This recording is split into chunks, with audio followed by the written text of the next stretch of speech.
오늘부터 22일간의 공식 선거운동이 시작됐습니다. 선거운동 규정이 참 복잡하죠. 어떤 건 가능하고 어떤 건 안 되는지 김주영 기자와 따져보겠습니다. 자, 김 기자, 오늘부터 후보들이 할 수 있는 선거운동, 주로 어떤 걸 이용할까요? 네, 오늘부터 후보자들과 선거운동원은 거리에서 명함과 선거 공약서를 배부할 수 있습니다. 아침 7시부터 밤 11시까지 공개된 장소에서 연설과 대담도 할 수 있는데요. 다만 확성기나 마이크를 사용하는 건 밤 9시 이후에는 금지됩니다. 또 수신자를 자동으로 선택해서 대량으로 전송하는 문자 메시지는 선거일까지 총 8번 보낼 수 있고요. 자신을 뽑아달라는 후보 목소리를 녹음해서 자동응답 시스템 ARS로 전화를 하는 건 금지됩니다. 자, ARS를 통해서 전화하면 안 된다. 그런데 선거 때마다 후보들 목소리 좀 들어본 것 같거든요.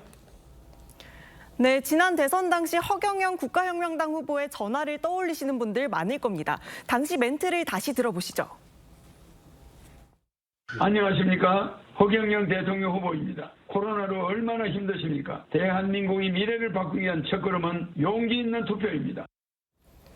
본인의 기호도 말하지 않고 투표에 참여해달란 메시지만 냈는데요. 이런 일반적인 투표 독려 멘트는 허용됩니다. 하지만 나를 뽑아달라고 지지를 호소하는 건 이런 녹음 음성으로 해서는 안 되고 선거운동원이 직접 유권자에게 전화를 거는 식으로만 가능합니다. 일반 시민들의 생활에 불편함을 끼쳐서는 또 안 되잖아요. 네, 거리에서 유세는 가능하지만 후보자들이 가가호호 방문하는 건 안 됩니다. 또 소품은 몸에 부착된 상태에서 하는 게 원칙이어서 드론이나 풍선을 공중에 띄워서 유세하는 것도 금지됩니다. 자, 그럼 일반 유권자들도 선거운동을 직접 할 수 있습니까? 네, 전화, 문자 메시지, SNS 등을 통해서 주변인에게 특정 후보를 홍보하는 건 가능합니다. 다만 후보자 비방이나 허위 사실이 적힌 글을 SNS 등으로 공유하는 건 처벌될 수 있으니까 주의해야 되고요. 자신이 지지하는 후보를 공개된 장소에서 홍보해도 되는데 소품은 25cm 이내로 제작해야 되고 마이크를 써서는 안 됩니다. 유권자지만 선거운동을 못하는 분들도 있죠.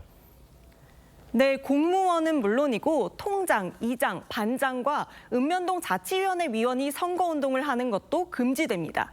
2022년 지방선거 때 원주시 주민자치위원이 특정 정당 후보를 홍보하는 글을 SNS에 올려서 벌금 150만 원이 선고되기도 했습니다.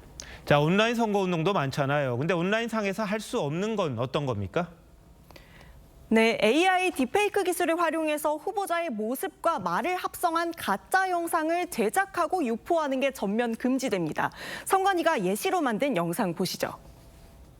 안녕하세요. 서경석입니다. 여러분, 저 이번에 여론조사 1등 나왔습니다. 이런 딥페이크 영상은 지난해 총선 때 선관위가 총 390여 건 삭제를 했는데요.